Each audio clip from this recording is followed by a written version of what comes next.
सभी किसान भाइयों को नमस्कार। स्वागत है हमारे इस Facebook FB live series session में।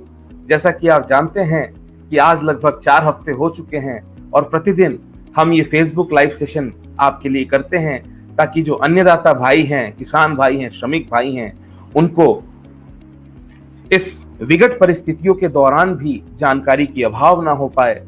हो सकता हो फिजिकली वो हमारे वैज्ञानिक जो गण हैं उनसे नहीं मिल पा रहे हैं, परंतु हम ये सुनिश्चित करते हैं कि खरीफ ऋतु में आने वाले समय में किसान भाइयों को खेती से संबंधित एवं उससे जुड़ी हुई जो भी गतिविधियां हैं उनमें जानकारी की अभाव ना हो, अथवा जितने भी एक्सपर्ट्स हैं उनको वर्चुअली हम इस प्लेटफॉर्म के थ्रू कनेक्ट करा सकें। इसी को मद्देनजर रखते हुए प्रतिदिन हम कुछ न कुछ ज्वलंतशील मुद्दे, नई नई बातें तथा जो कृषि में इस समय जरूरत है उन विषयों पे आप चर्चा करते हैं, हम चर्चा करते हैं। नए नए विशेषज्ञ, नए नए एक्सपर्ट्स को हम आपसे मिलवाते हैं, उनका तारुफ कराते हैं तथा ये सुनिश्चित करते हैं कि कोई भी समय हो, क्योंकि आने वाला समय ऐसा रहेगा जबकि एक टर्म है digital will be the new normal. ये जो है नया नॉर्मल बनने वाला है। तो किसान भाइयों को हम ये सुनिश्चित करते हैं कि किस तरह से किसान भाई मोबाइल के माध्यम से हमारे साथ जुड़े तथा उनकी खेती से संबंधित जो भी जानकारी उनको लेनी हो इस प्लेटफॉर्म के थ्रू हम उनको मुहैया करें। आज का जो हमारा विषय है वो भी काफी रोचक विषय है। वो एक ऐसा विषय है जो किसान भाई हर बार इसको लेकर दिशाहीन रहते हैं, मार्गहीन रहते हैं, समझ नहीं पाते हैं कि इस विषय पे हमें क्या करना चाहिए।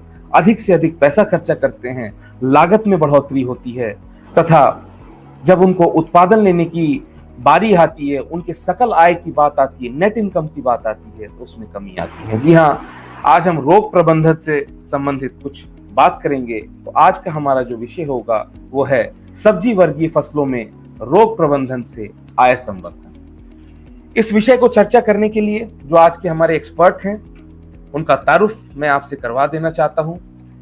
जो आज की हमारी एक्सपर्ट हैं उनका संबंध विस्तार शिक्षा निदेशालय डॉक्टर यशवंत सिंह परमार उद्यानिकी एवं वानिकी विश्वविद्यालय, जो भारत का एक बहुत ही प्रमुख और बहुत ही रेप्यूटेड हॉर्टिकल्चर एवं फॉरेस्ट्री यूनिवर्सिटी है।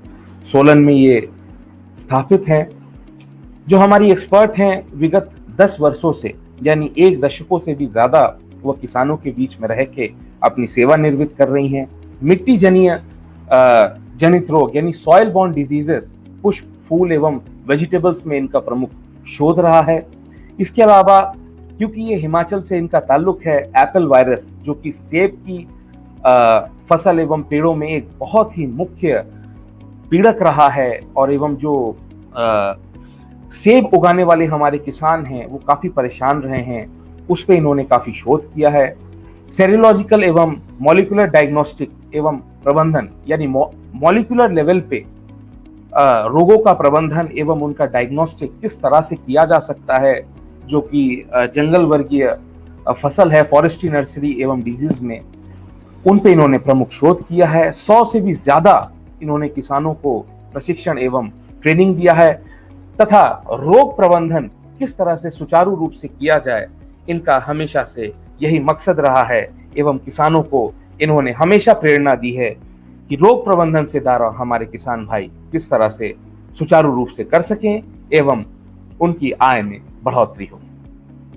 तो बहुमुखी, बहुप्रतिभावान, आइए स्वागत करते हैं हमारी आज की एक्सपर्ट का, डॉक्टर मणिका तोमर का। मैम नमस्कार। नमस्कार सिद्धार्थ जी, बहुत बहुत स्वागत है हमारे इस फेसबुक लाइव सेशन सीरीज में। और हमारा ये जो प्लेटफॉर्म है, मैं आपको बता देना चाहता हूँ, इसको किसान की सारी टीम की ओर से, हमारे लगभग 1 लाख किसान भाइयों की ओर से और सारे व्यूअर्स की ओर से इस समय मैं आपका बहुत बहुत हार्दिक स्वागत एवं अभिनंदन करना चाहता हूं। मैं आपको बता देना चाहता हूं कि आज का जो हमारा विषय है वो इतना रोचक है। 70 से ज्यादा लोग इस समय लाइव सेशन में जुड़े हुए हैं और सभी लोग आपको बहुत बहुत हार्दिक स्वागत एवं आपका अभिनंदन कर रहे हैं। धन्यवाद सिद्धार्थ जी। सबसे पहले तो मैं इफ्को किसान का बहुत बहुत धन्यवाद करना चाहती हूँ, जिनके द्वारा ये डिजिटल प्लेटफॉर्म आज स्टार्ट किया गया और हम इस देश के विभिन्न स्टेट से जुड़े हुए कई लोगों से बातचीत कर पा रहे हैं, किसानों बागवानों से उनकी समस्याएं ले पा रहे हैं। ये निश्चित तौर पर बहुत ही सराहनीय स्टेप है और मैं इस चीज के लिए आप सबका बहुत बहुत धन्यवाद करती हूँ और आपकी प्रशंसा करती हूँ। आज का जो विषय है, बहुत बहुत धन्यवाद मैम। सबसे प्रथम हमारा जो आज का चर्चा है, परिचर्चा है, उसको शुरुआत करने से पहले मैं बता दूं, जैसा कि मैंने कहा 70 से ज्यादा लोग हमारे साथ जुड़े हुए हैं। शायद नेटवर्क की कुछ कमी हो गई मैम की। मैम जो है दोबारा जोड़ रही हैं हमारे साथ। जैसा कि हम सब देख सकते हैं कि 62 around 67 people are with us. 70 से भी ज्यादा लोग हमारे साथ इस समय जुड़े हुए हैं और हाँ, मैम हमारे साथ आ गई हैं। कोई बात नहीं मैम, दोबारा आपका स्वागत है। जैसा कि मैंने कहा कि 70 से ज्यादा लोग जुड़े हुए हैं। रुद्र प्रताप सिंह बिसेन, लाल शंकर पटेल, मोनालिसा भट्टाचार्य, विजय कुमार, कटरोडिया धर्मेश जो कि गुजरात से हमारे साथ प्रतिदिन जुड़ते हैं, करुणेश त्रिपाठी बिहार से, मनोज पांडे उत्तराखंड से, जितेंद्र शुक्ला सीतापुर से, अभिषेक Chauhan, Randhir Mane from Maharashtra, doctor Sushil Kumar Rai Lucknow, Anil Sharma, Harish Chandra Rajput, Rakesh Kumar Singh Bihar, Atul Bhardwaj, Seema Thakur, Satbir Kumar, RP Singh एवं सुमित झा, सौरभ शंकर दुबे मध्य प्रदेश और विवेक कुशवाहा, देवराज ठाकुर मानपुर और पवन यादव। इन सभी व्यक्तियों ने आपका बहुत बहुत अभिवादन किया है, आपको स्वागत किया है। सारे व्यूअर्स का बहुत बहुत हार्दिक स्वागत है, बहुत बहुत धन्यवाद आज के हमारे गेस्ट स्पीकर को वेलकम करने के लिए और हमारे साथ लाइव सेशन में जुड़े रहने के लिए। तो मैम, आज का जो विषय है इसके बारे में मैंने हमारे सारे व्यूअर्स को बता दिया है। सर्वप्रथम मैं चाहूंगा कि आप इसकी एक पृष्ठभूमि दें तथा इंट्रोडक्शन देके बताएं कि मुख्य किन किन बिंदुओं पे आज हम चर्चा करने वाले। Over to you ma'am. धन्यवाद सिद्धार्थ। आपके साथ जुड़े हुए इफ्को किसान के साथ जुड़े हुए सभी दर्शकों को मैं एक बार फिर से नमस्कार करती हूँ। आज का जो हमारा विषय है बहुत इंपॉर्टेंट है। भारतवर्ष में हम विभिन्न प्रकार की वेजिटेबल्स उगा रहे हैं, टमाटर, शिमला मिर्च, गोभी वर्गीय फसलें, कद्दू वर्गीय फसलें जैसे खीरा है, कद्दू है, और फिर हम विदेशी सब्जियों को भी आप उगा रहे हैं और वो सब्जियां हमारी प्लेट तक पहुंच रही हैं। ना केवल ये विदेशी सब्जियां अब बड़े होटलों की एक डिश रह गई है, बल्कि अपितु हम सब आम घरों में ये सब्जियां खा रहे हैं, जैसे एस्पेरेगस है, केल है, चाइव्स हैं, ब्रसेल्स स्प्राउट है। तो इस तरह की काफी सब्जियां उगा रहे हैं। लेकिन इसमें प्रॉब्लम ये आती है कि जब हम कोई भी वेजिटेबल प्रोडक्शन करते हैं तो बीमारियों का सामना करना पड़ता है, और जब हम बीमारियों का सामना करते हैं तो बात दवाई की आती है। तो आज आपके इस डिजिटल प्लेटफॉर्म से मैं ये बताना चाहूंगी अपने सभी दर्शकों को कि दवाई तो एक लास्ट रिजॉर्ट है। मतलब दवाई तक तो आप लास्ट में पहुंचिए। जिस प्रकार से हम एक छोटे नवजात शिशु को जब वो पैदा होता है तो उसका टीकाकरण करवाते हैं, 9 महीने तक वो टीकाकरण चलता रहता है ताकि हमारा जो शिशु है वो विभिन्न जो बीमारियां हैं उनसे बचा रहे, जैसे टीबी है, कॉलरा है, कई तरह की बीमारियों के हम टीकाकरण कराते हैं। तो हमारे पौधे भी बिल्कुल बच्चों की तरह हैं, जिनका हमें एक तरह से पूरा सुचारू प्रबंधन करना पड़ता है। दवाई की बात तो तब आती है जब हमारे सारे मेथड्स फेल हो। तो आज हम इन सभी विषयों को थोड़ा थोड़ा करके टच करेंगे और बताएंगे कि क्या क्या वो तरीके हैं जिनसे हम बीमारियों से बच सकते हैं, प्रॉपर तरीके से वेजिटेबल प्रोडक्शन कर सकते हैं और आपकी जो आमदनी है उस वेजिटेबल प्रोडक्शन से बढ़ सकती है। सिद्धार्थ जी। जी मैम, आपने एक बहुत ही मुख्य बिंदु पे आपने आज जो है प्रकाश डाला है।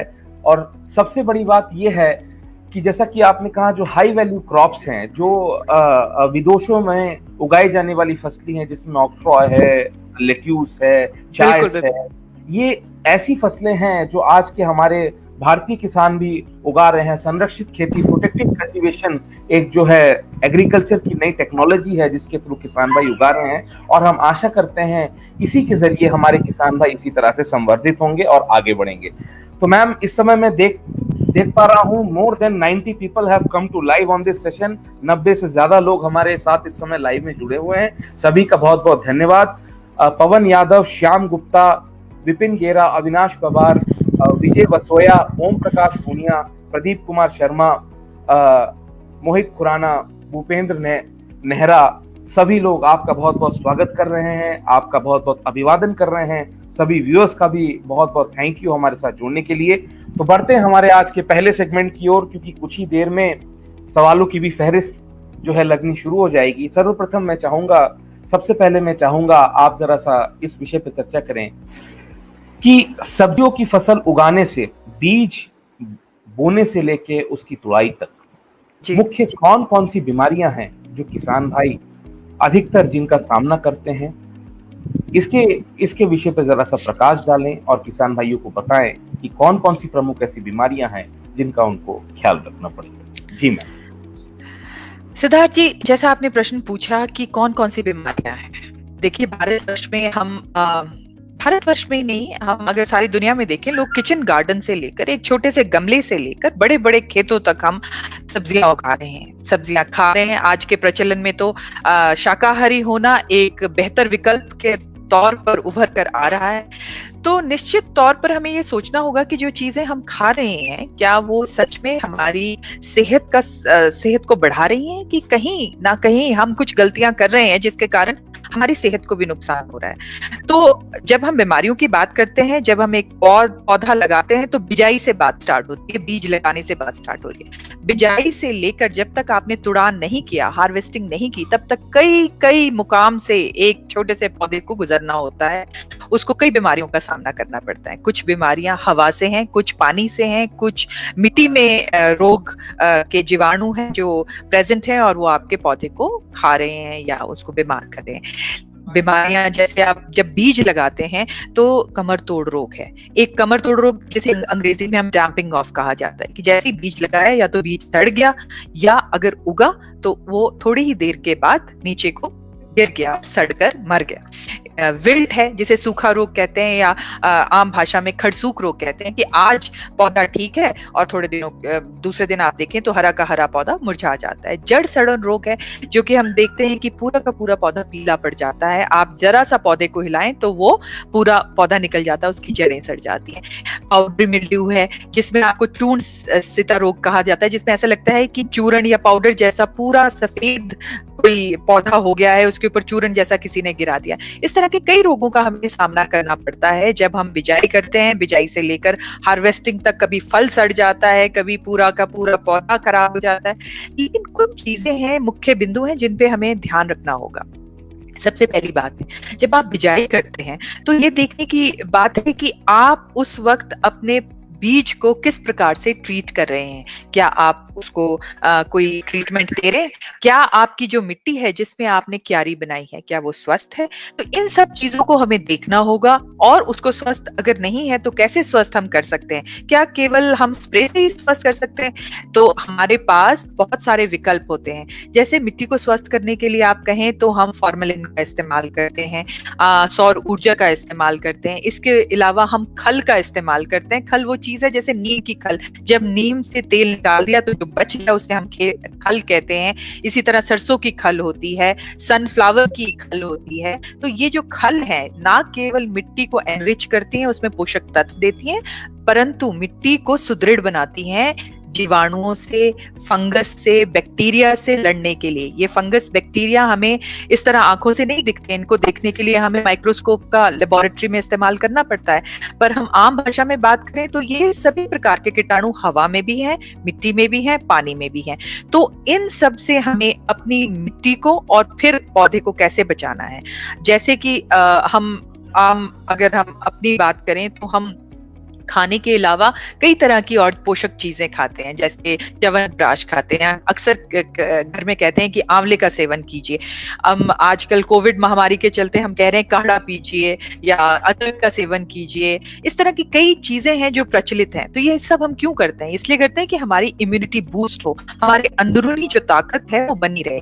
तो पौधे में भी अंदरूनी ताकत देने के लिए केवल एक स्प्रे का माध्यम नहीं है कि आप दवाई का स्प्रे करें। उसके लिए आपको अपनी मिट्टी को पोषक बनाना होगा, और मिट्टी को पोषक बनाने के लिए आपको कई तरह के विकल्प चुनने होंगे जो कि केमिकल रहित हैं, पेस्टिसाइड रहित हैं। जैसे मैंने आपसे खल का उपयोग की बात की। इसके अलावा हमारे पास सौर ऊर्जा है। इस सब विषय पे हम आगे बात करेंगे। सिद्धार्थ। जी मैम, आपने कहा कि किस तरह से एक किसान को जब वो पौधा लगाता है, क्योंकि एक पौधा या एवं कोई भी फसल हो वो भी एक बच्चे की तरह होता है, और पौधा लगाने से लेके उसकी जो है फल एवं सब्जियों की बुवाई तक इन मुख्य जो है बीमारियों से उसको गुजरना पड़ता है, और उसके लिए क्या क्या प्रिकॉशंस उसको लेने पड़ेंगे। डॉक्टर मोहन कृष्णन चेन्नई से हमारे साथ जुड़े हुए हैं, वो भी इस सेशन को देख रहे हैं। भारत के विभिन्न राज्यों से आज हमारे साथ किसान भाई जुड़े हुए हैं, एक्सपर्ट्स जुड़े हुए हैं, साइंटिस्ट जो है फ्रेटर्निटी, स्टूडेंट्स, सभी लोग जुड़े हुए हैं। आज का सेशन इतना रोचक है। सभी व्यूअर्स को बहुत बहुत धन्यवाद हमारे साथ जुड़ने के लिए। तो जैसा कि आपने पहला सेगमेंट खत्म किया मैम, और सवालों की फहरिस्त लग चुकी है, तो आइए बढ़ते हैं आज के हमारे पहले सवाल की ओर। ओम प्रकाश पूनिया डूंगरी जी हैं, वो लगता है ये भी जो है सब्जियों का उत्पादन करते हैं, खास करके मिर्च का उत्पादन करते हैं। तो वो ये जो है जानना चाहते हैं कि मिर्च की अच्छी पैदावार के लिए कौन सी दवा व कौन सी बीज अच्छा है, जरा सा बताएं।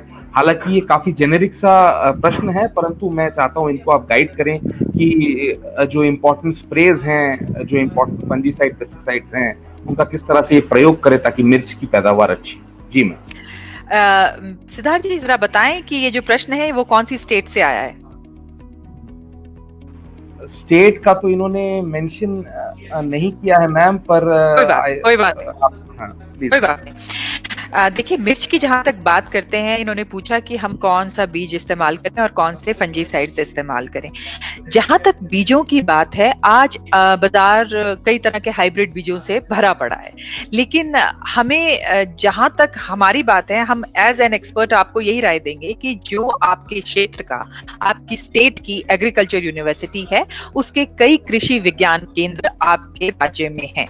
कृषि विज्ञान केंद्र का काम ही है कि वो आपके राज्य के लिए जो उपयुक्त बीज है, जो वैरायटी आपके राज्य के लिए सबसे उपयुक्त है, जिसमें सबसे अच्छी पैदावार है, जिससे अच्छे रिजल्ट्स आ रहे हैं, वो आपको रिकमेंड करते हैं। अब जैसे हम हिमाचल की बात करें, तो हम हिमाचल के किसानों को यहाँ पर जो पैदा होने वाली सब्जियां हैं या फल हैं, उनकी बेहतरीन किस्में उपलब्ध कराते हैं। तो आपके राज्य में जो भी बेहतरीन किस्में होंगी, वो कृषि विज्ञान केंद्र ने और जो वहाँ का एग्रीकल्चर विश्वविद्यालय है, उसने जरूर वो अपनी किस्में अनुमोदित की होंगी और अपनी पैकेज ऑफ प्रैक्टिस में डाली होंगी। तो आपको सब इस प्लेटफॉर्म का सबसे बड़ा फायदा ये है कि मैं इस प्लेटफॉर्म के माध्यम से बताना चाहूंगी कि जो किसान बागवान उन्नत खेती करना चाह रहे हैं, वो एक्सपर्ट से जुड़े। होता क्या है कि हमने ये देखा है कि आप लोग एक दुकानदार को या एक दवाई बेचने वाले को एक्सपर्ट मानकर उसकी सलाह पर बीज भी खरीदते हैं और दवाइयां भी उसकी सलाह पर लेते हैं। तो किसी को कुछ ना कहते हुए मैं तो इसी चीज को कहूंगी कि हर एक राज्य में कृषि विश्वविद्यालय हैं और हर एक कृषि विश्वविद्यालय के कृषि विज्ञान केंद्र हैं, जिनका काम है किसानों से, बागवानों से जुड़ना। तो आप लोग सबसे पहले तो उन अपने कृषि विज्ञान केंद्रों से जुड़ें, ताकि आपको नई से नई तकनीक के बारे में, नई से नए बीज के बारे में, जो दवाइयां किस समय पर स्प्रे करनी है, किस बीमारी के लिए स्प्रे करनी है, क्योंकि हर एक राज्य में मौसम अलग है। कहीं ठंड है, कहीं बरसात ज्यादा है, कहीं की मिट्टी में नमक ज्यादा है और कहीं कहीं के मौसम में आर्द्रता ज्यादा है। तो हर एक राज्य के लिए अलग अलग तरह के हमारे पास तरीके हैं जो कि वैज्ञानिकों ने डेवलप किए हैं। तो बेहतर होता है कि हम अपने कृषि विज्ञान केंद्र से जुड़ें, उनसे नंबर लें, उनसे बातचीत करें और एक्सपर्ट सलाह लें, और वो भी मुफ्त में। आपके माध्यम से मैं ये भी बताना चाहूंगी कि किसान कॉल सेंटर का भारतवर्ष का एक ही नंबर है, 1800-180-1551। ये टोल फ्री नंबर है। इस नंबर पे जब आप कॉल करते हैं तो ये लोग हमारे जितने भी भारतवर्ष में एक्सपर्ट हैं उनके साथ आपकी बातचीत कराते हैं। तो ये आपके लिए एक निशुल्क और एक बेहतरीन सलाह पाने का बहुत ही अच्छा माध्यम है। सिद्धार्थ जी। जी मैम, आपने एक बड़े ही अच्छी बात कही, और एक जिसको बोलते हैं कि इग्नाइटिंग इशू पे आपने पिन पॉइंट किया है, जो आज हमारे भारत के किसान भाई हैं। एक ट्रस्ट डेफिसिट बहुत बड़ा हो चुका है हमारे वैज्ञानिक और किसान भाइयों में। हमारे किसान भाइयों ने, जो हमारे दुकानदार है, हालांकि किसी को कहना कुछ उचित नहीं होगा, परंतु किसी को बुरा भला ना कहते हुए हमें ये समझना पड़ेगा, हमें ये डिसीजन लेना पड़ेगा कि किसान भाइयों को एक वैज्ञानिक पे भरोसा ज्यादा करना है, एक कृषि विज्ञान केंद्र पे एक एक कृषि विज्ञान केंद्र पे ज्यादा भरोसा करना है, ताकि जो अच्छी से अच्छी सलाह उन्हें मिल सके और आने वाले समय में उनकी उत्पादन जो है क्षमता वो भी बढ़ सके तथा उनके सकल आय नेट इनकम में बढ़ोतरी हो सके। मैम, 70 से ज्यादा लोग इस समय लाइव सेशन में हैं और इतने सारे सवाल आ चुके हैं, तो मैं धीमे धीमे करके अगले सेगमेंट की ओर बढ़ने से पहले एक सवाल और जरूर लूंगा। मनोज पांडे हैं जो आपके नजदीकी राज्य से ही हैं, उत्तराखंड से इनका ताल्लुक है। वो जो है सर्वप्रथम तो उन्होंने आपको नमस्कार किया है और ये जानना चाहते हैं कि उत्तराखंड के अल्मोड़ा जिले से ये ताल्लुक रखते हैं, उत्तराखंड में सब्जी उत्पादन करना चाहते हैं, ये उद्यमी हैं, प्रतिदिन हमारे साथ जुड़ते हैं, एक एंटरप्रेन्योर है, he want to be an agripreneur बनना चाहते हैं। तो सब्जी की कौन कौन सी फसलों का उत्पादन ये उत्तराखंड में कर सकते हैं, इस पर जरा सा इनको मार्गदर्शन करें। जी मैम। जी, अल्मोड़ा बहुत ही खूबसूरत जगह है और उत्तराखंड बिल्कुल हमारा पड़ोसी राज्य है और बिल्कुल हिमाचल की तरह की यहाँ की आबो हवा है। तो मैं ये बताना चाहूंगी कि आप यहाँ पर विभिन्न सब्जियों का उत्पादन कर सकते हैं। अगर आप देसी सब्जियों की बात करें तो टमाटर, शिमला मिर्च, गोभी, मटर, अदरक, हल्दी और कद्दू वर्गीय फसलें आपकी बहुत ही अच्छी होंगी।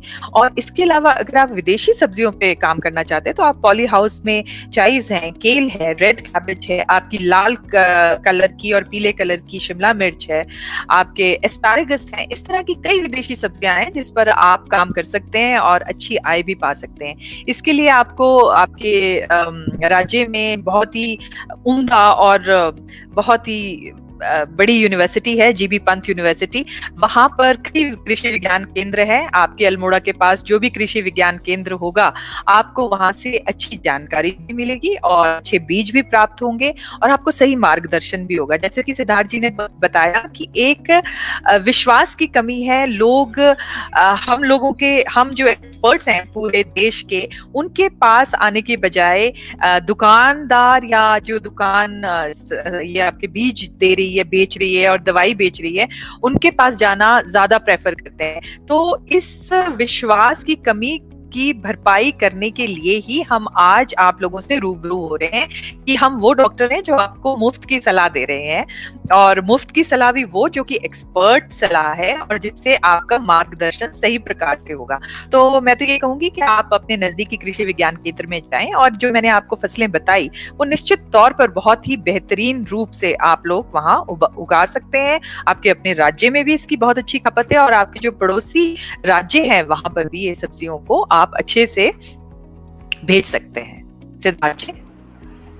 जी मैम, आशा करते हैं मनोज पांडे जी आपको आपके सवाल का उचित जवाब मिल गया है। मैम इतने एफर्ट्स के साथ बात कर रही हैं, मैम को प्यास भी लग गई है, तो थैंक यू।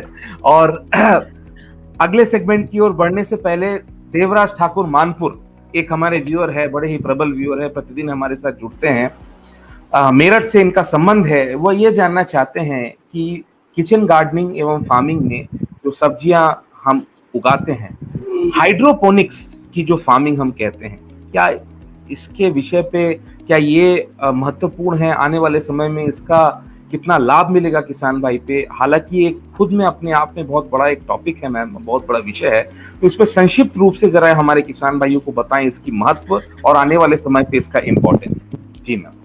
बहुत ही उम्दा प्रश्न किया आपने। हाइड्रोपोनिक्स एक लेटेस्ट टेक्नोलॉजी है। हाइड्रो मतलब पानी, पोनिक्स मतलब उसमें उगाना। अब पानी में उगाने का अर्थ है कि आपको मिट्टी में बिजाई नहीं करनी है, जो भी उगाना है वो पानी में उगाना है, जो भी खाद डालनी है वो पानी में डालनी है, जो भी दवाई डालनी है वो पानी में डालनी है। तो ये एक सॉइललेस कल्चर है, मतलब इसमें मिट्टी का उपयोग नहीं होता। लेकिन ये बहुत ही एक ऐसी तकनीक है जिसकी आपको ट्रेनिंग लेनी होगी। बिना ट्रेनिंग के तो आपको नुकसान ज्यादा होगा और कमाई कम होगी। इसकी ट्रेनिंग्स आपको प्राइवेट ग्रोअर्स तो देते हैं, लेकिन जो कृषि विश्वविद्यालय है वो भी इसकी ट्रेनिंग देते हैं। हाइड्रोपोनिक्स में होता यह है कि आप एक कंट्रोल्ड एनवायरनमेंट में पौधे को उगाते हैं जिसमें आप मिट्टी का प्रयोग नहीं करते।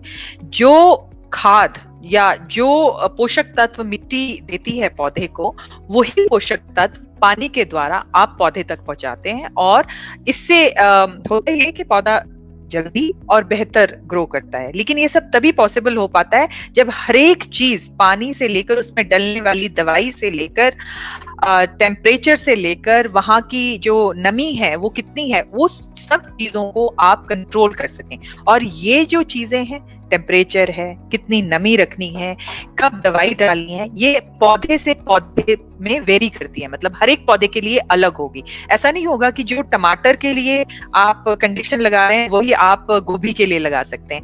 हर चीज के लिए अलग कंडीशन होगी, इसकी एक स्पेशलाइज्ड ट्रेनिंग होगी जो आपको लेनी होगी, और निश्चित तौर पे एक बेहतर विकल्प है। लेकिन मैं ऐसा समझती हूँ कि हाइड्रोपोनिक्स महंगा है। हम अगर आम किसान बागवान की बात करें तो जो खेती हम पारंपरिक तौर पे करते हैं उसमें ही हम बेहतर चीजें जोड़कर, बेहतर तकनीक जोड़कर, बेहतर तरीके जोड़कर निश्चित तौर पर आमदनी के नए स्रोत जनरेट कर सकते हैं। सिद्धार्थ जी।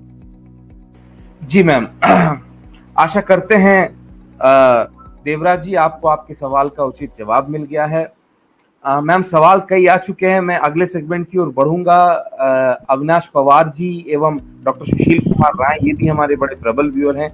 इनके सवाल कुछ ऐसे हैं जो थोड़े से लंबे हैं, मैं आप लोग के सवाल पूछूंगा, लेकिन उससे पहले मैं आपको, एक हमारे व्यूअर हैं Ashish Kumar Nayak, he is from Orissa से जुड़े हैं वो हमारे साथ। बड़ा ही रोचक सवाल उन्होंने पूछा है, मैं चाहता हूं उसका आप जवाब दें। वो ये जानना चाहते हैं कि क्योंकि उड़ीसा में जो है कोस्टल फार्मिंग होती है, वहां पे बहुत बड़ा जो है समुद्र का तट है, तो वो ये जानना चाहते हैं कि एक्वा कल्चर के साथ हर्बल प्लांट्स लगा सकते हैं क्या? जरा इस पे जो है प्रकाश डालें। एक्वाकल्चर के साथ हर्बल प्लांट्स ग्रो करना निश्चित तौर पे बहुत ही अलग सा आइडिया है। हमने इस पर ज्यादा काम नहीं किया है, लेकिन हाँ, आप इस विकल्प के लिए एक ट्रेनिंग ले सकते हैं और एक ट्रायल लगा सकते हैं कि एक्वाकल्चर के साथ आप हर्बल गार्डन या कोई हर्ब्स उगाना चाहें वो उगा सकते हैं। लेकिन देखना ये होगा कि आप कौन सी पौध उगा रहे हैं, आपका वहां पर लोकल मार्केट है या आप उसको आगे किसी और राज्य में भेजना चाह रहे हैं। सिद्धार्थ जी मैम, आशा करते हैं आशीष नायक जी आपको आपके सवाल का उचित जवाब मिल गया है। तो बढ़ते हैं हमारे अगले सेगमेंट की ओर। 30 मिनट हो चुके हैं, 70 से ज्यादा लोग लाइव सेशन में हैं हमारे साथ, और कई लोगों ने आपको बहुत बहुत अभिवादन एवं धन्यवाद दिया है। सारे व्यूअर्स का भी बहुत बहुत धन्यवाद हमारे साथ लाइव सेशन में जुड़ने के लिए। अब मैं चाहूंगा मैम, हमारे अगले सेगमेंट में आप बताएं कि जो सब्जियों की नर्सरी हम लगाते हैं, किसान भाई नर्सरी लगाते हैं, नर्सरी में लगाने के समय कौन कौन से मुख्य रोग जो ये सब्जी वर्गीय फसलों में आते हैं, तथा उनका सुचारू रूप से प्रबंधन यानी मैनेजमेंट किस तरह से किया जा सकता है, इस पे जरा सा प्रकाश डालें एवं चर्चा करें। जी मैम। सिद्धार्थ जी, बात को आगे बढ़ाते हुए, नर्सरी में मुख्य जो रोग आते हैं वो है कमर तोड़ रोग, जिसे डैपिंग ऑफ भी कहा जाता है। जड़ सड़न रोग, जड़ पूरी तरह से सड़ जाती है, आपका पौधा बिल्कुल ढंग से खड़ा नहीं हो पाता, आप जरा सा हिलाएंगे तो वो गिर जाएगा, तो यानी कि जड़ सड़न रोग आ गया है। विल्ट आती है, यानी कि बिल्कुल पौधा सूख जाता है।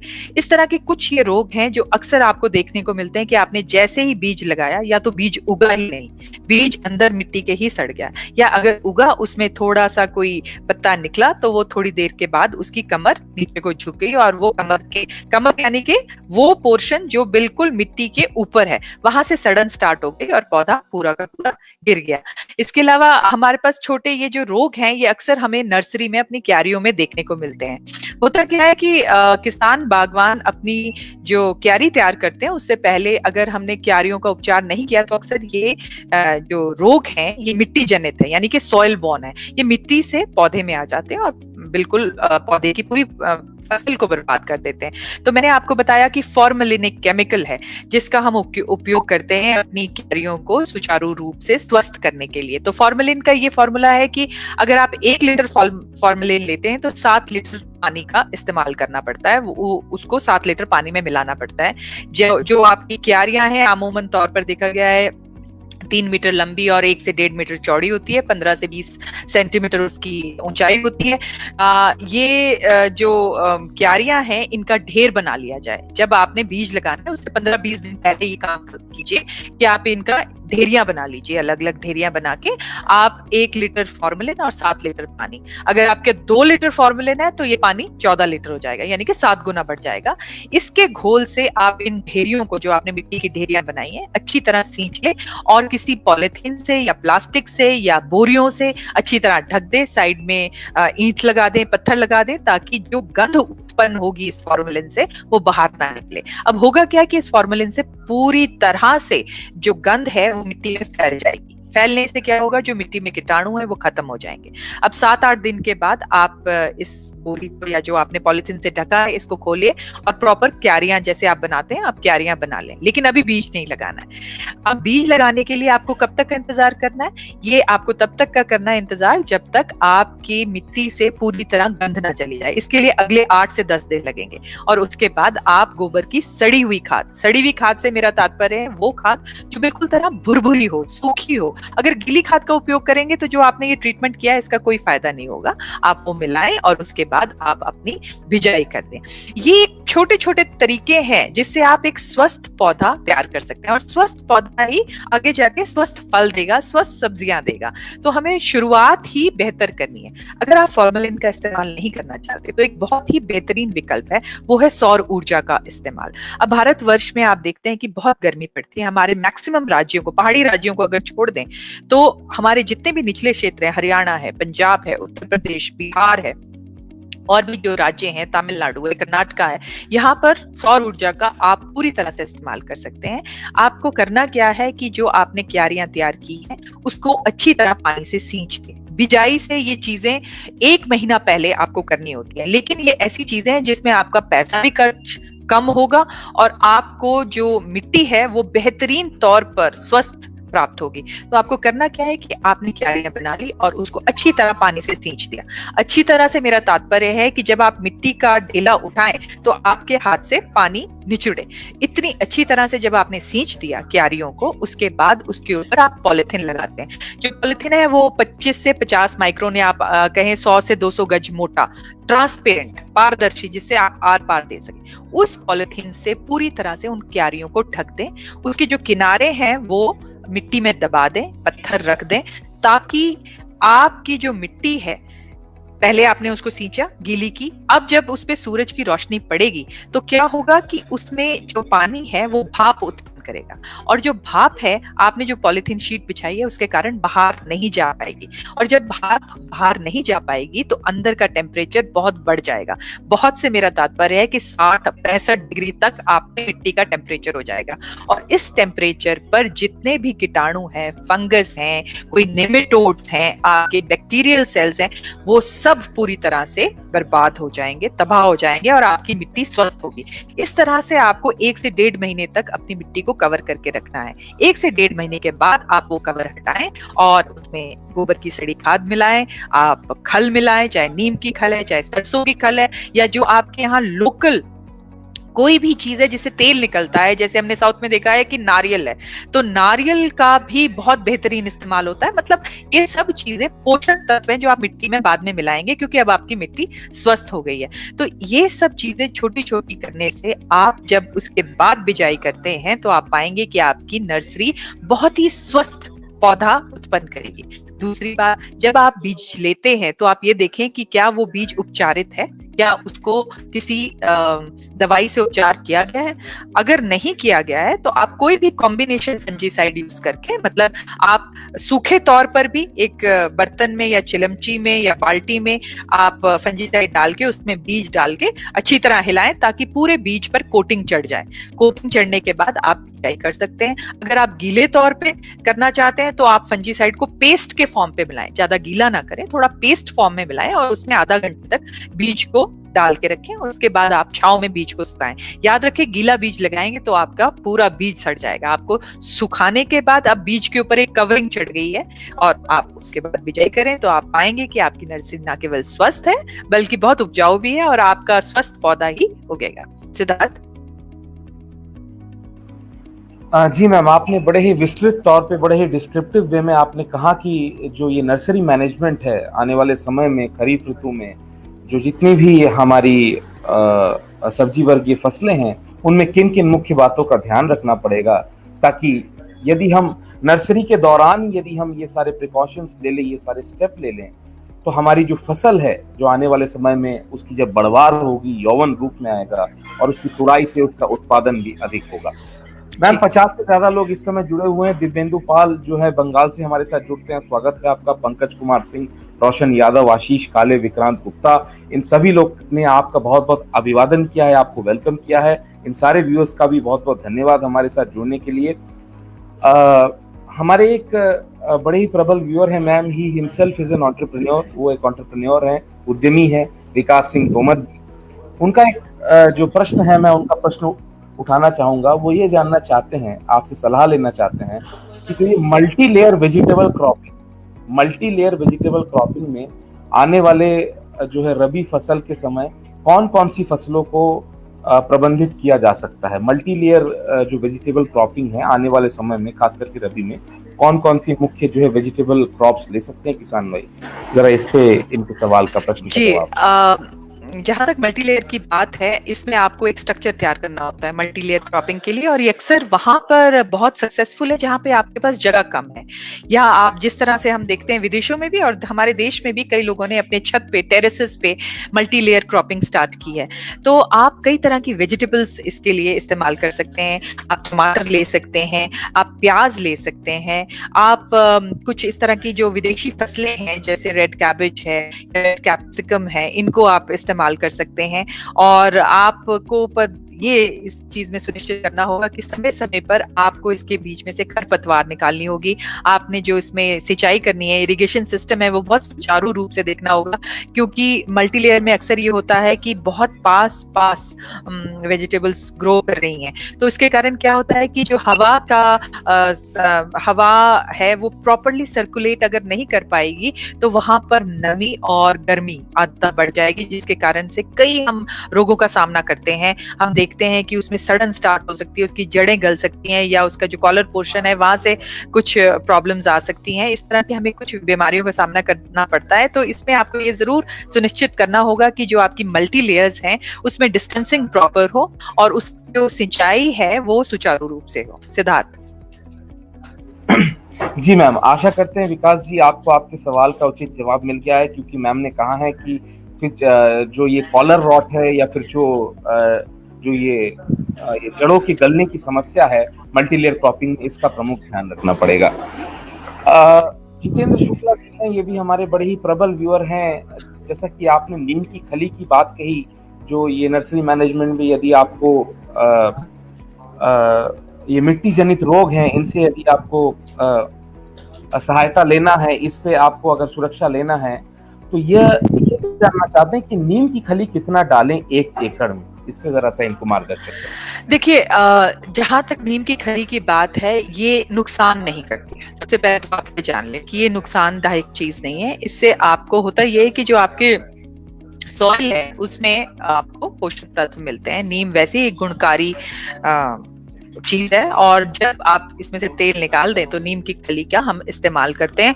और इस खली के लिए हम ये देखते हैं कि आपको इसको अच्छी तरह से तोड़कर, क्योंकि ये केक फॉर्म में आती है, छोटे टुकड़ों के फॉर्म में आती है, आपको इसका थोड़ा सा इस पे काम होता है कि आप इसको थोड़ा सा पाउडर फॉर्म में आप करके उसके बाद आप इसको अच्छे से अपनी नर्सरी में लाएं। ज्यादातर हम ये समझते हैं कि नर्सरी साइट के लिए खल का उपयोग करना बहुत ही उत्तम और गुणकारी चीज है। तो आप अपनी नर्सरी का देख लीजिए कि जैसे हमने बताया कि 3 मीटर लंबी है, 1 मीटर आपकी चौड़ी है, 1 से 1.5 मीटर चौड़ी है, तो आप उसमें जो खल है उस हिसाब से इस्तेमाल कर सकते हैं। लेकिन ध्यान रहे कि आपको ये करना है कि करीब 8 से 10 किलो प्रति एकड़ का इस्तेमाल करना है। और ध्यान ये रहे कि आपने जब ये खली का इस्तेमाल करें तो वो आप ये देख लें कि उसमें आप ज्यादा ना डालें।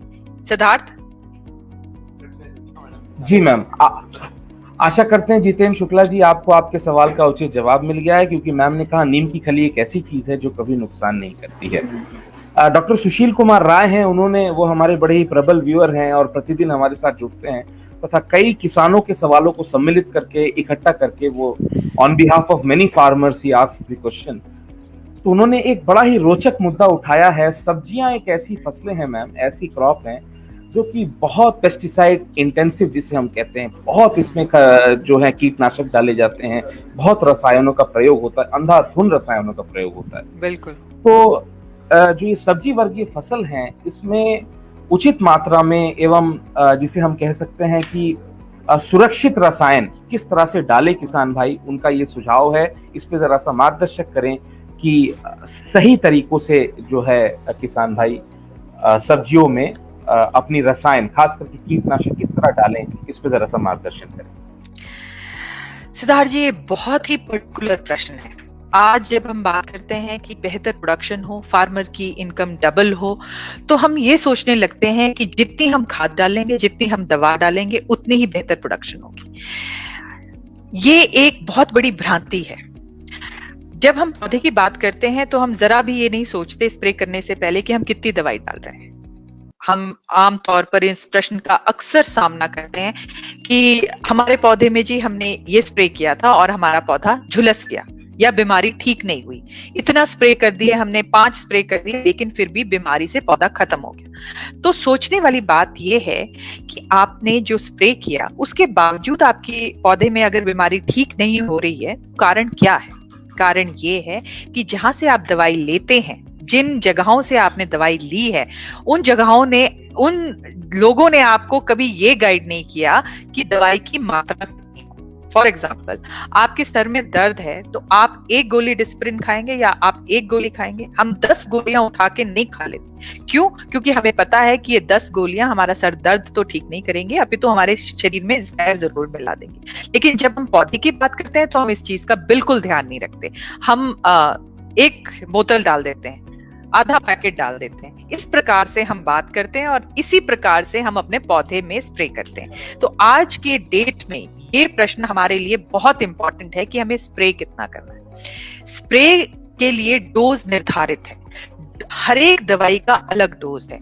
अगर आप कोई सिस्टमिक फंजीसाइड इस्तेमाल कर रहे हैं, सिस्टमिक का अर्थ है वो फंजीसाइड जो पौधे के सिस्टम के अंदर जा रहा है, यानी कि अगर आपने जड़ों में स्प्रे डाला है, जड़ों में सिंचाई की है दवाई की, तो वो जड़ों में नहीं रहेगी, वो पूरे सिस्टम में, पत्ते में, फल में, हर जगह चली जाएगी। तो उस दवाई का इस्तेमाल आप आधा ग्राम प्रति लीटर के हिसाब से करते हैं। लेकिन अक्सर देखा गया है कि डोज आधे ग्राम को छोड़कर 1 या 1.5 ग्राम या 2 ग्राम तक प्रति लीटर पानी के हिसाब से लोगों ने की है।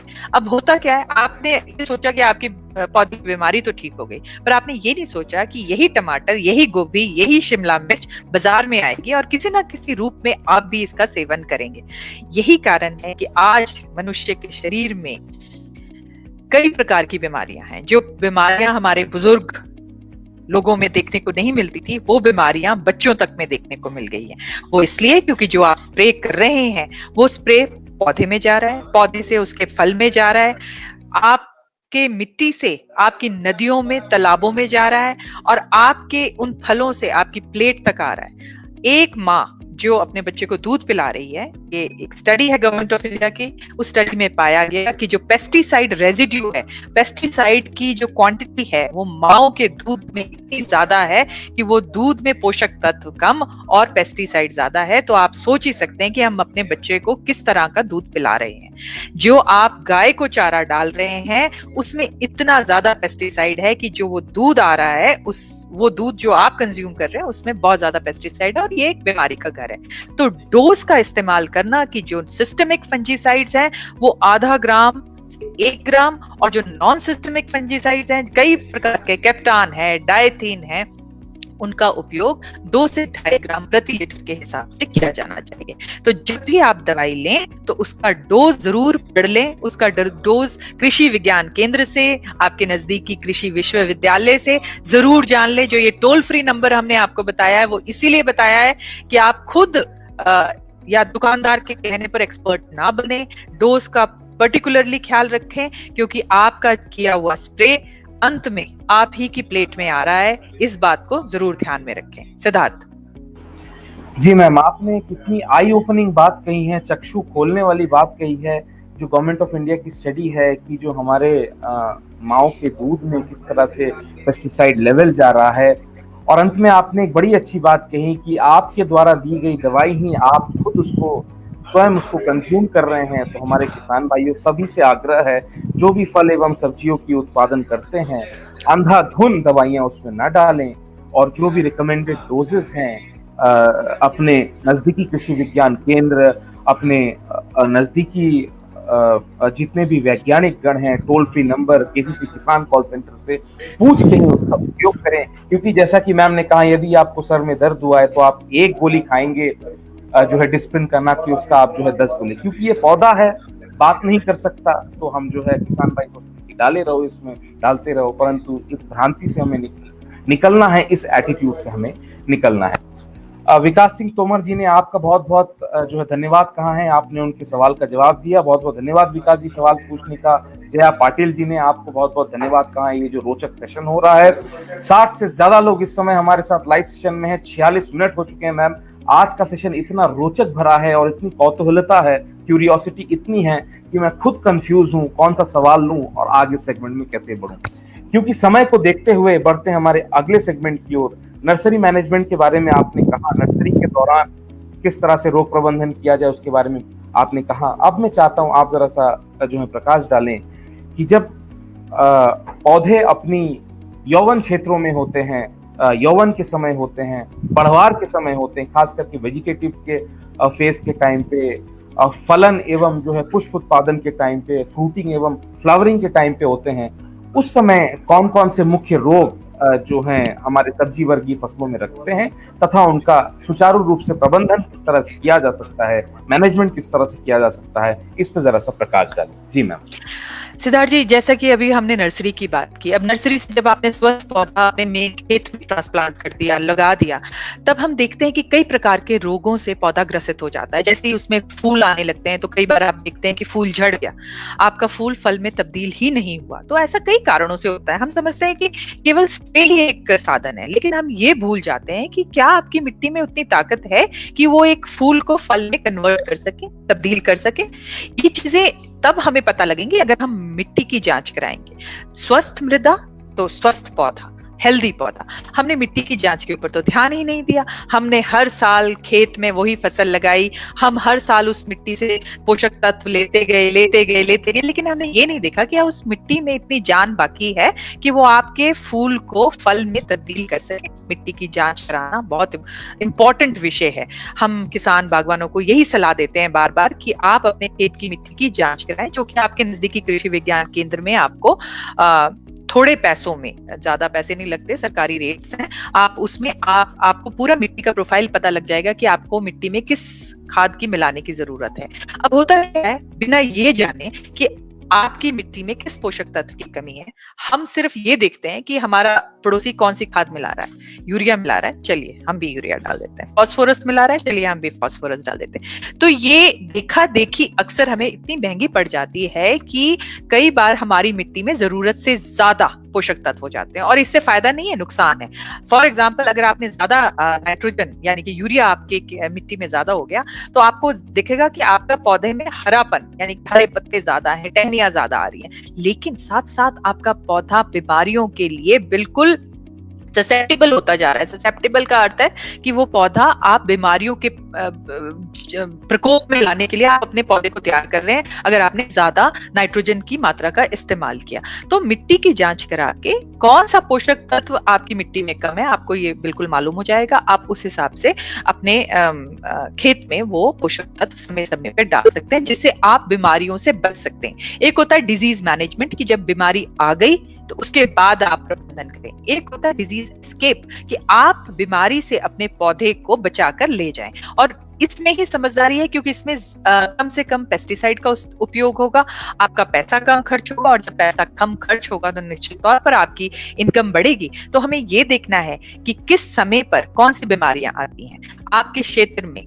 अगर बरसात ज्यादा है या गर्मी ज्यादा है, तो उस हिसाब से आपके जो कृषि विश्वविद्यालय है उसने पैकेज तैयार किया है कि इस समय अगर आप टमाटर लगाते हैं, शिमला मिर्च लगाते हैं, गोभी लगाते हैं, अदरक लगाते हैं, तो कौन कौन सी बीमारियां आती हैं। अब जैसे हम सोचते हैं कि टमाटर में ब्लॉची राइपनिंग होती है। ब्लॉची राइपनिंग यानी कि टमाटर बन तो गया लेकिन उसमें पीले पीले धब्बे पड़े हैं या सफेद सफेद धब्बे पड़े हैं। इसके अलावा हम देखते हैं कि कई बार और तरह के ब्लॉसम एंड रॉट आते हैं या फल ही फट गया, मतलब आपका पूरा हम सोचते हैं ये बीमारी आ गई। नहीं, ये बीमारी नहीं है, ये पोषक तत्वों की कमी है, बोरोन की कमी है, आपके सुहागे की कमी है, चूने की कमी है। तो इन कमियों को पूरा करने के लिए आपको बोरोन का इस्तेमाल करना पड़ता है, बोरेक्स के तौर पे चूने का इस्तेमाल करना पड़ता है 10 किलो पर प्रति हेक्टेयर के हिसाब से, या बोरेक्स इस्तेमाल कर सकते हैं 0.3 से लेकर 0.4%, यानी कि आप कहें तो 20 से 30 किलो पर हेक्टेयर के हिसाब से आप बोरोन का इस्तेमाल कर सकते हैं। और ये सब बीमारियां पोषक तत्वों के कारण होती है, तो मिट्टी की जांच करवाएं। अब जब पौधा बड़ा हो गया तो हम देखते हैं कि उसके पत्तों पे कई तरह के दाग आ जाते हैं। दाग आने का कारण कई है कि जो कीटाणु है, फंगस है, बैक्टीरिया है, उसने आपके पत्तों पर अटैक कर लिया। अगर पत्तों पे दाग ज्यादा है तो आपके पत्ता, आपका जो पौधा है वो अच्छी तरह से खाना नहीं बना पाएगा। फोटोसिंथेसिस नाम की जो प्रक्रिया है वो सुचारू रूप से नहीं होगी। जब अच्छा खाना पौधा नहीं बना पाएगा तो निश्चित तौर पे जो उसमें पैदावार होगी वो कम होगी या और पौधों के तुलना में वो बेहतर नहीं होगी। तो उनके लिए आपको कुछ स्प्रे हैं जो अनुमोदित किए गए हैं, वो स्प्रे करने होते हैं और समय समय पर स्प्रे करते रहने चाहिए। दूसरी बात, आपको ये देखना होता है कि आपकी पौधे से पौधे की दूरी अगर उचित नहीं है तो हवा का संचार ढंग से नहीं होगा। हवा का संचार ढंग से नहीं होगा, बीच में जो घास, पत्तियां, वीड्स उग जाएंगे, आप उनको समय समय पर नहीं निकाल पाएंगे तो नमी बनी रहेगी। और अगर नमी बनी रहेगी, हवा का संचार ढंग से नहीं होगा तो निश्चित तौर पर कई तरह के कीटाणु वहां पनप जाएंगे और वो कीटाणु आपके फलों को, आपके पौधे को अटैक करेंगे और तब नुकसान ज्यादा होता है। तो अगर हम ये प्रैक्टिसेस जैसे कि समय समय पर वीडिंग करना, या जैसे आप गुड़ाई करते हैं, आपने गुड़ाई करके पौधे के ऊपर मिट्टी चढ़ा दी, तो उस प्रक्रिया में अक्सर देखा गया है कि जो आप खिलना इस्तेमाल कर रहे हैं, जो भी इस्तेमाल कर रहे हैं, उससे पौधे को जरा चोट लग जाती है, कहीं से कट लग जाता है। वो कट देखने में बहुत मामूली है लेकिन एक कीटाणु, एक फंगस, एक बैक्टीरिया इतना छोटा है कि उसको पौधे के अंदर जाने के लिए बस उतने ही चोट की जरूरत है और वहां से वो पौधे में एंट्री पा जाता है और उसके बाद आपका पूरा पौधा देखते ही देखते खराब हो जाता है। तो इस चीज का आपको ध्यान रखना है कि आपके पौधे पे चोट ना लगे, लेकिन फिर भी जहां पर आप कमर्शियल प्रोडक्शन कर रहे हैं वहां पे हर गुड़ाई के बाद आप कॉम्बिनेशन फंजीसाइड्स जैसे सैफ है या फिर कोई भी कॉम्बिनेशन फंजीसाइड जिसमें आप सिस्टमिक, नॉन सिस्टमिक फंजीसाइड्स का इस्तेमाल होता है, वो स्प्रे जरूर करें, ताकि अगर गलती से पौधे को चोट भी लगी है, फल में कहीं क्रैक भी, चोट भी लगी है, तो भी वो फंगस या बैक्टीरिया उसके ऊपर वो फंजीसाइड एक कवरिंग बना ले और उसके ऊपर कोई भी फंगस या बैक्टीरिया ना जाए। इन सब चीजों का इस्तेमाल समय समय पर करें। अपने कृषि विज्ञान केंद्र से आप कांटेक्ट बनाए रखें ताकि आपको सही जानकारी, सही फंजीसाइड एक्सपर्ट्स के द्वारा मिल सके। सिद्धार्थ। जी मैम, आपने बड़ी अच्छी बात की कि जिस समय फ्लावरिंग एंड फ्रूटिंग होती है, किन किन प्रमुख रसायन हैं, उनका स्प्रे कितनी मात्रा में करना है, इसके बारे में विस्तृत चर्चा करी आपने। जितेंद्र शुक्ला जी हैं, उन्होंने आपको बहुत बहुत धन्यवाद कहा है। सुरेंद्र कुमार ककरालिया जी हैं, एस के ककरालिया जी हैं, करनाल से जुड़ते हैं, उन्होंने भी आपको अभिवादन किया है इस जो है रोचक जो है जानकारी देने के लिए। ब्रिज विकास सिंह हैं जो कि औरैया से जुड़ते हैं, उन्होंने भी आपका धन्यवादन एवं अभिवादन किया है। आशीष कुमार नायक जी हैं, हमारे उड़ीसा के किसान।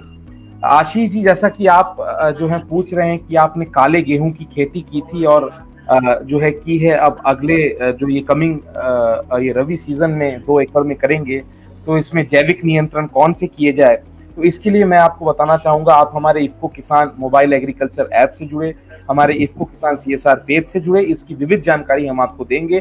क्योंकि आज का सेशन हमारा फल सब्जियों के ऊपर है, हाँ, फल सब्जियों के ऊपर है, तो हो सकता हो हम आपका ये जो सवाल का जवाब यहाँ ना दे पाए, परंतु हमारे ऐप से जुड़े, हमारे प्लेटफॉर्म से जुड़े, इस पर विविध जानकारी हम आपको देंगे। मैम, 55 मिनट हो चुके हैं लगभग। अब हम अपने जो इस पूरे चर्चा के, इस पूरे सेशन के आखिरी बिंदु पे जो है बढ़ने की ओर है, समापन की ओर है। लोगों के बीच में रोचकता अभी भी बहुत ज्यादा है। कई लोगों जो है सवाल पूछ रहे हैं, मैं सारे सवालों का उत्तर नहीं दे पा रहा हूँ। जिन भी व्यूअर्स का सवाल मैं इस समय लाइव में नहीं उठा पा रहा हूँ, आप लोग चिंता न करें, अपनी क्यूरियोसिटी को मेंटेन रखे, अपनी कौतूहलता को मेंटेन रखे। यदि मैं इस लाइव सेशन में आपके सवाल नहीं जवाब दे पा रहा हूं तो 24 घंटे के अंदर हम ये सुनिश्चित करते हैं कि आपके इस लाइव सेशन का जो है जवाब दे पाऊंगा। तो मैम बढ़ते हैं हमारे आखिरी सेगमेंट की ओर आज के। जैसा कि आपने नर्सरी के बारे में कहा, बीज उपचार के बारे में कहा, फ्रूटिंग, फ्लावरिंग, जब पौधा जो है अपने फलन की अवस्था में कहा, इन सभी स्टेजों के बारे में आपने कवर किया और बताया किन किन मुख्य बिंदुओं पे किसान भाइयों को ध्यान रखना है ताकि जो रोग लगे उनसे सुचारू रूप से प्रबंधन किया जा सकता है। अब मैं चाहता हूं, जैसा कि आप जानते हैं मैम, जो फल एवं सब्जियां, खास सब्जियां हैं, किसान भाई इसका उत्पादन इसीलिए करते हैं कि मार्केट में जा सके, इसकी अच्छी आय मिल सके। तो कई सब्जियां हैं उनको काफी लंबी दूरी तय करनी पड़ती है। तो तुड़ाई के बाद, हार्वेस्टिंग के बाद जो भी सब्जियां हैं जिनको लंबी दूरी तय करनी पड़ती है, मतलब अपने ओरिजिनल फार्म से लेके मार्केट तक जाना पड़ता है, तो कौन कौन सी प्रमुख बीमारियां लग सकती हैं जो है ट्रैवल के समय, और किस तरह से किसान भाई इन प्रमुख बीमारियों पे ध्यान दें और इनका जो है प्रबंधन करें, इस पे जरा सा आप चर्चा करें। जी मैम।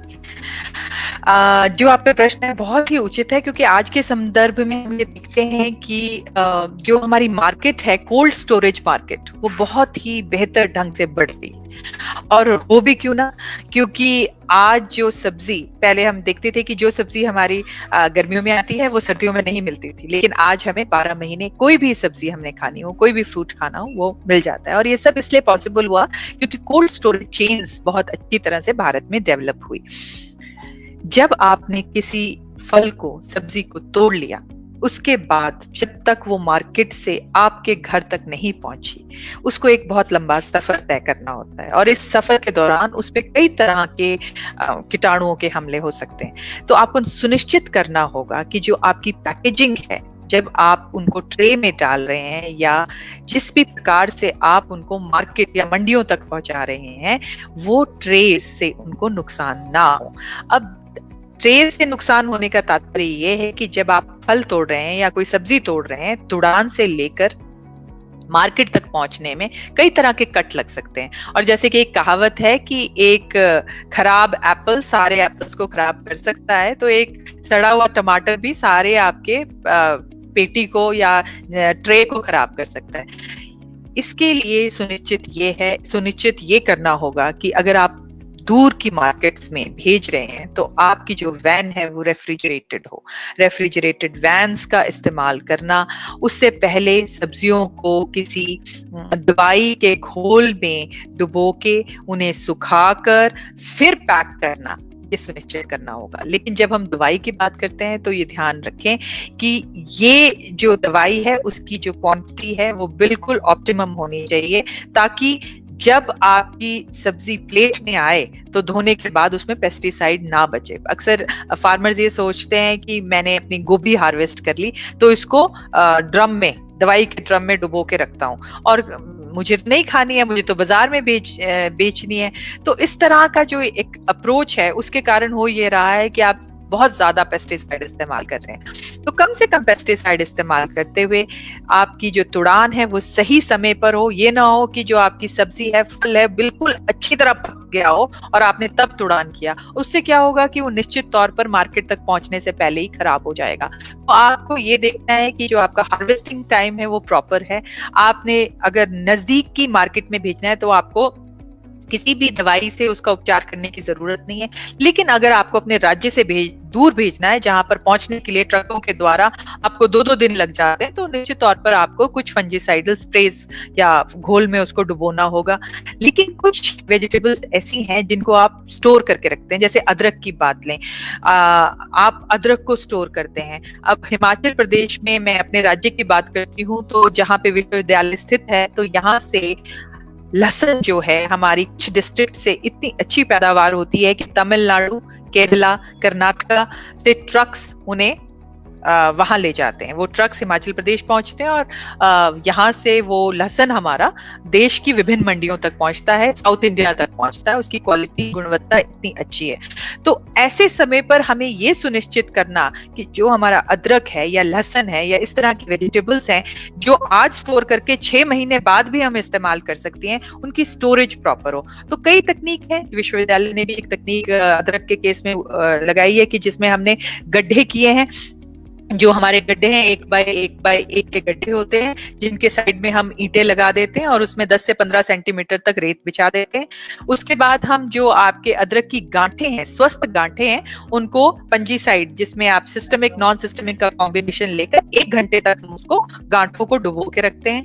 डुबोने के बाद हम 2 से 3 दिन तक उन गांठों को सुखाते हैं बाहर, ताकि वो अच्छी तरह से सूख जाए। अगर जरा भी नमी होगी तो जब आप उसको स्टोर करेंगे तो वो सड़ जाएंगी। जब वो अच्छी तरह से सूख जाती है तो हम उस गड्ढे में उसको लेयर में रेत की परत बिछाते हुए स्टोर कर देते हैं। हम ये सुनिश्चित करते हैं वहां डायरेक्ट धूप ना पहुंचे, वहां पर बारिश का पानी ना पहुंचे, और उसमें साइड में थोड़े से छेद करते हैं ताकि हवा जाती रहे। और उसको हम निचले क्षेत्रों में अप्रैल मई में निकालते हैं, और हमारा जो अदरक है वो उतना ही स्वस्थ होता है जितना हार्वेस्टिंग के वक्त होता है, और उस वक्त हम उसको मंडी में बेचकर ज्यादा दाम कमाते। तो इस तरह की हम अगर कुछ चीजें करें तो निश्चित तौर पर हमारे किसानों को फायदा होगा। सिद्धार्थ जी मैम, सब्जियों से किस तरह से उद्यमिता आजकल भारत में काफी बढ़ रही है। वेजिटेबल क्रॉप से एग्रीप्रेन्योर किसान जो है कृषि को किस तरह से व्यापार बना सकते हैं। सब्जी एक ऐसी वर्गीय फसल है जो बहुत ही महत्व रखता है, और सब्जियों में जैसा कि हम जानते हैं उसकी शेल्फ लाइफ को इंक्रीज करना, उसकी फ्रेशनेस को इंक्रीज करना, उसकी न्यूट्रिशियस वैल्यू को मेंटेन रखना, ये एक बहुत बड़ा चैलेंज है। और खास करके जब ये ट्रांसपोर्टेशन होता है, इसका आवागमन होता है, तो इस पे कई कट्स लगते हैं, क्योंकि भारतीय जो हमारा कंज्यूमर है, जो इंडियन कंज्यूमर है, उसकी मेंटालिटी है कि सब कुछ फ्रेश चाहिए।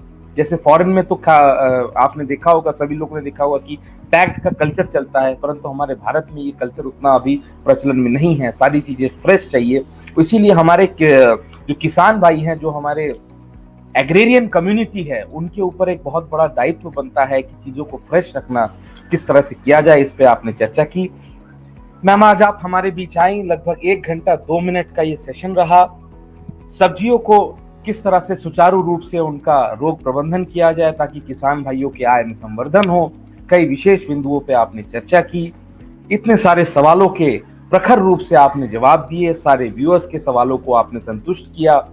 मैं सिद्धार्थ भट्टाचार्य, हमारे इफ्को किसान प्लेटफॉर्म की तरफ से, इफ्को किसान CSR पेज की तरफ से, हमारी ऑर्गेनाइजेशन की तरफ से, हमारे 1 लाख जितने भी किसान भाई इस हमारे चैनल पे जुड़े हैं, सारे व्यूअर्स की तरफ से आपका बहुत बहुत हार्दिक अभिवादन एवं धन्यवाद और साधुवाद कहता हूं, और आशा करते हैं कि आने वाले समय में हम फिर आपकी इसी तरह से सेवाएं लेते रहेंगे और हमारे किसान भाइयों को एम्पावर करते रहेंगे। धन्यवाद। इसी के साथ मैं ये भी कहना चाहूंगा, हमारे कलीग हैं मिस्टर मोहित खुराना, उन्होंने भी बहुत अथक प्रयास के साथ आज हमारे मैम को उन्होंने जो है हमारे साथ जोड़ा, क्योंकि मैम जो है हिमाचल प्रदेश के राज्य से जुड़ी हैं, सोलन जो कि पहाड़ी क्षेत्र है और वहाँ पे नेटवर्क की इशू रहती है।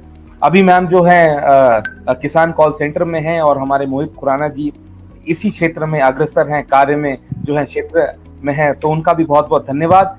पूरी डॉक्टर यशवंत सिंह परमार सोलन यूनिवर्सिटी का बहुत बहुत धन्यवाद, जिन्होंने इस जो है सेशन में मैम को आग्रह किया, मैम हमारे साथ जुड़ी। इससे पहले भी डॉक्टर सत्यवीर सिंह चौधरी हमारे साथ जुड़े थे, उन्होंने भी एक जो है सेशन किया था। उनका भी सेशन काफी रोचक रहा था, परंतु नेटवर्क की कुछ इश्यूज थी। परंतु आज जैसा कि मैंने कहा, हमारे कुलीग मोहित खुराना जी ने ये सुनिश्चित किया कि ये सेशन हो पूरी यूनिवर्सिटी का, किसान कॉल सेंटर सर्विस का, और मैम आपका, मैं सिद्धार्थ भट्टाचार्य, तमाम हमारे अन्नदाता भाई की तरफ से एक बार फिर से बहुत बहुत हार्दिक अभिवादन, धन्यवाद एवं साधुवाद। नमस्कार मैम।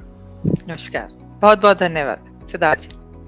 तो फिर जैसा कि आपने देखा, आज हमारे साथ डॉक्टर मणिका तोमर जी जुड़ी हुई थी, तथा सब्जियों की उत्पादन में रोग प्रबंधन किस तरह से सुचारू रूप से किया जाए, इस पर उन्होंने चर्चा की। आशा करता हूं आज का जो हमारा विषय रहा, आज का जो हमारा चर्चा रहा, वो बहुत ही लाभदायक एवं रोचक रहा है।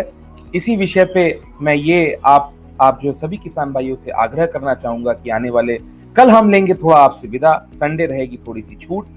संडे के बाद मंडे फिर हम एक नए एक्सपर्ट के साथ, एक नए विषय के साथ जुड़ेंगे। तब तक के लिए जय हिंद, जय किसान, क्योंकि इफ्को किसान का यही है सपना, सफल समृद्ध रहे किसान अपना। नमस्कार।